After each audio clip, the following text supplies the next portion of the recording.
Halo semuanya, kali ini kita sedang berada di kebun pinang dan beberapa hari yang lalu ya kita telah melakukan penyemprotan gulma atau rumput di kebun kita ini.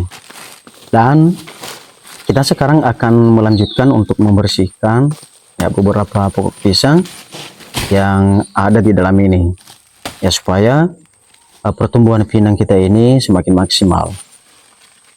Karena kalau terlalu banyak online yang ada di kebun pinang maka sedikit mengganggu karena terlalu rapat ya, terlalu gelap dan kurang tembus sinar matahari ya secara langsung pada pinangnya, sehingga pertumbuhan ya pinang kurang maksimal,